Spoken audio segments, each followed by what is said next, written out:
Hi folks, good to see you again. Can't believe it is now a month since I moved onto the boat and I've had a crash course in learning things, quite literally, the hard way. I thought being on a boat was going to be calm and relaxing. Well, being on the boat's calm and relaxing, but boating, as in moving the boat, is anything but. One of the first things I learned is that 9 inches isn't actually very big. My boat is 60 foot long and she's 12.5 foot beam, which means at best I've only got 9 inches either side of the hull as I go under bridges and things. And as a result of that, I've discovered that not everybody's welding is necessarily high quality. This is my stern cleat. This is for mooring the boat up. This should be attached to the stern of my boat, but coming through a bridge, because I've moved the boat since the last time we talked, I've now moved up to Burscough, coming through a swing bridge a week or so ago, I just nerfed the side of the swing bridge and this fell off. It shouldn't have fallen off. So I spent a happy couple of sessions magnet fishing until I managed to recover it, and now I'm just waiting for somebody to come and weld it back on for me. Another thing I've learned is that ducks aren't nice. In fact, they are nasty, nasty little creatures.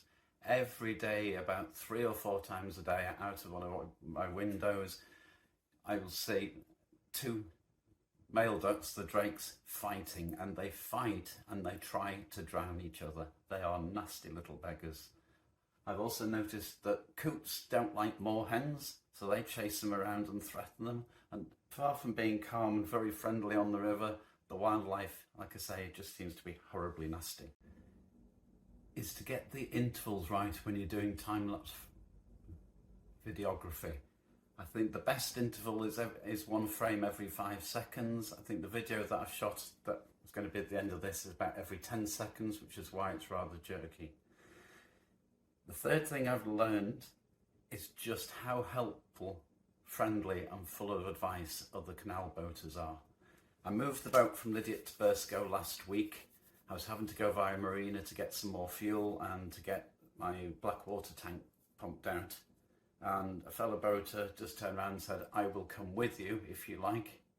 So he jumped aboard and the pair of us sailed the 4.5 hours up here to Burscough, only for him to have to wait 2 hours for a bus to take him back to his boat.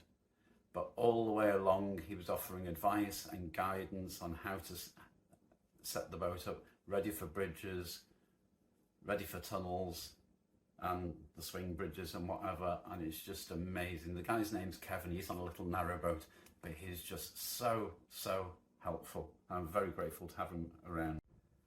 And finally, probably one of the most important lessons I've learned, I'd already realised it was important not to run out of milk or tea or biscuits, but apparently it's a very bad form as well to run out of wine, because you do get unexpected visitors, people you've not necessarily met, turning up of an evening to come and talk to you about your boat and have a drink. Most of this appears to be down to Kevin, who's put word out on the network, and I know there's a boat that's about 2.5 miles down that way, which I walked past yesterday, and they stopped me and said, "Are you the new guy with the wide beam?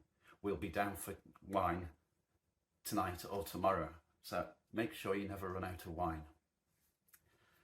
I'm going to shut up now. I'll give you going to put another little time lapse of part of the journey up out of Lydiate towards Scarisbrick Marina and then on to Burscough, and I'll put some photos from the last couple of nights at Lydiate and from generally around here at Burscough on the end.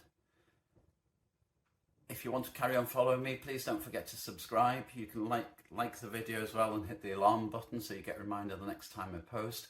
But I've also now, I think I've enabled comments, so you can make comments or ask me questions, but please try and keep them polite, because this is a public channel now. I'll speak to you soon. Take care. Bye now.